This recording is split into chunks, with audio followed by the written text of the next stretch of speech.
ہمارے لیے، اور میں نے میرے خیال یہ سوشل میڈیا پر کہ اہل بیت اطہار سے مودت، محبت، عقیدت کا اظہار کرنا یہ ہمارے دین و ایمان کا حصہ ہے، اور صحابہ کرام کی عزت، ادب اور احترام یہ دین کی، یہ ہماری، یہ سب کچھ سب سے بڑھ کر ان کے لیے عقیدت کا اظہار کرنا یہ ہمارے لیے لازم ہے۔ وہ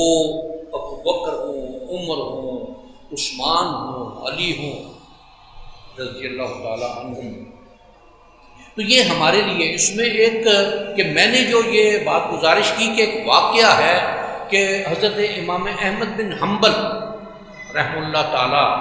انہوں نے اپنے والد سے، وہ بھی فقیہ تھے، محدث تھے، کہ ان سے پوچھا کہ صحابہ کرام کی ترتیب تو بتائیں کہ منازل میں، درجات میں کس طرح سے ہے۔ انہوں نے شروع کیا حضرت ابو بکر رضی اللہ تعالیٰ عنہ سے،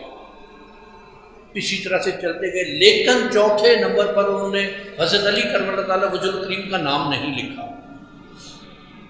19ویں نمبر تک پہنچ گئے، 20ویں نمبر تک پہنچنا تھا تو انہوں نے کہا کہ یہ کیا حضرت علی کرم اللہ تعالیٰ وجہ الکریم درجہ صحابیت میں اتنے نیچے ہیں؟ تو انہوں نے ارشاد فرمایا کہ نہیں، وہ ان میں نہیں شامل ہوں گے، وہ اہل بیت اطہار میں شامل ہوں گے، ان کی کیٹیگری ہی علیحدہ ہے۔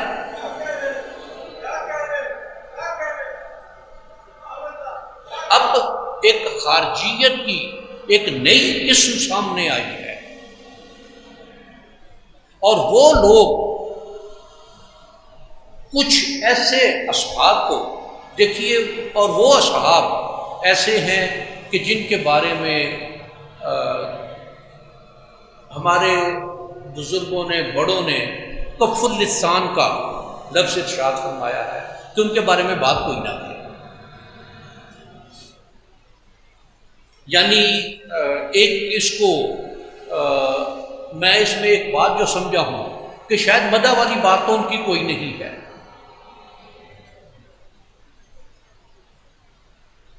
ادروائز بات ان کے بارے میں چھوڑ دیں، ان کا معاملہ اللہ پر چھوڑ دیں۔ لیکن اب کچھ لوگ نے، یہ بہت سارے لوگ کہ حضرت علی کرم اللہ وجہ الکریم سے تقابل کرتے ہیں کہ وہ بڑا یا وہ بڑا، لا حول ولا قوت الا باللہ، کہ یہ کیا ایک یہ بات میں آج کہ ہم اس پر خاموش ہیں، لیکن اگر کوئی ان کے مقابل لا کے بات کرے گا تو پھر ہمارا فرض بنتا ہے کہ ہم بھی بات کریں۔ کہ اب یہ کچھ لوگ کہ مساجد اس نام پر ان کا عرس منایا جائے، ان کا جلوس نکالا جائے، اب تک تو جتنے بھی اہل حق ہیں انہوں نے یہی کہا کہ اس کے بارے میں، ان لوگوں کے بارے میں زبان بند رکھی جائے، نہ کچھ کہا جائے، اور یہ اس بات سے منع کرنا اس بات کی علامت ہے کہ ان میں مدح والی کوئی بات نہیں ہے ان کی، کہ اسلام بھی جب لائے ہیں تو ان الفاظ کے ساتھ کہ اب ہمارے پاس چارہ کوئی نہیں ہے، کہ شاید اگر کوئی اور چوائس ہوتی تو وہ اس چوائس کو اس پر ترجیح دیتے۔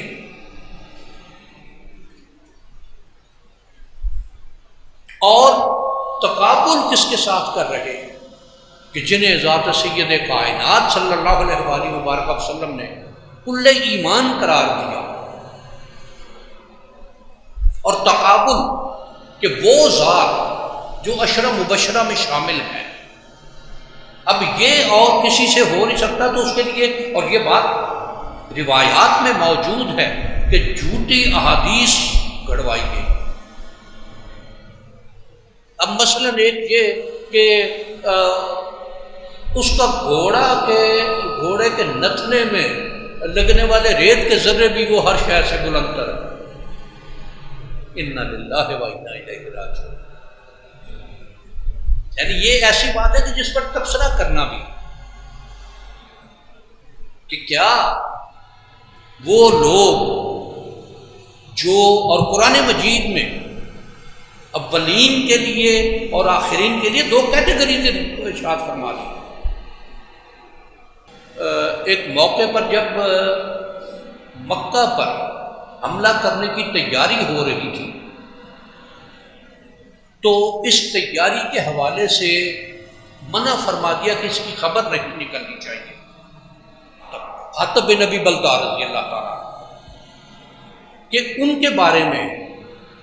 ان کا ایک خط پکڑا گیا کہ جو انہوں نے مکہ کے لوگوں کو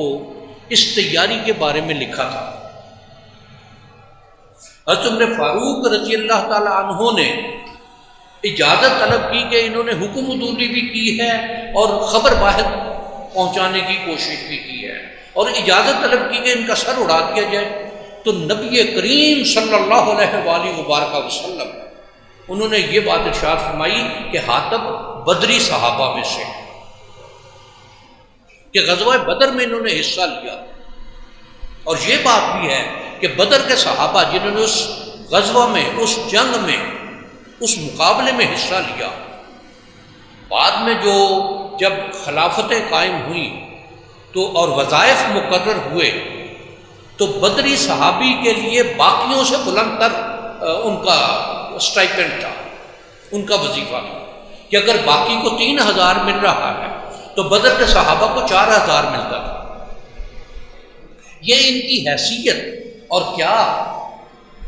حضرت حاتب بن ابی بلتع رضی اللہ تعالیٰ عنہ کے بھی مقابل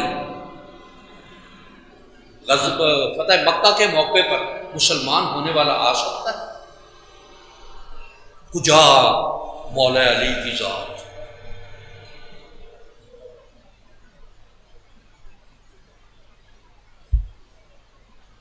اور یہ یقیناً ایک شے دیکھیے، میں نے جو پہلے اپنے تحفظات کے حوالے سے بات کی ہے، یہ اسی عرصے میں پچھلے 15-20 سال میں یہ چیزیں زیادہ آ رہی ہیں، اور اس میں جس طریقے سے آج سے 20 سال پہلے تک، جب 20 سال بھی نہیں، اس سے کم وقت تک جس طرح سے معاملات چلے ہیں، جس طرح سے ہمارے ہاں دھماکے ہوئے، اور پہلے خصوصاً شیعہ حضرات کو ٹارگٹ کیا گیا، اس کے بعد مزارات کو ٹارگٹ کیا گیا۔ آج بھی اگر اس بات کا تجزیہ کیا جائے تو کیا یہ ہمارے ہاں ایک ہنگامہ یا اندرونی لڑائی یا مسالک کی لڑائی چلانے کی بات تھی یا نہیں؟ میں بہت زیادہ تحسین کرتا ہوں شیعہ حضرات کی کہ اتنا کچھ ہونے کے باوجود بھی انہوں نے ریئیکٹ نہیں کیا اس انداز میں۔ مزارات پر جب ہوا داتا حضور کی ذات پر، اس وقت تھوڑا سا ہنگامہ ہوا، لیکن وہ ایک رات اسی وقت جو ہوا اس کے بعد، اور میرے خیال عشاء کے بعد ہنگامہ بلاسٹ ہوا تھا، اور پورا لاہور آدھے گھنٹے میں وہاں جمع ہو گیا تھا۔ یہ شاید دشمنوں کی وہ سازش جو انہوں نے عراق میں کی، جو انہوں نے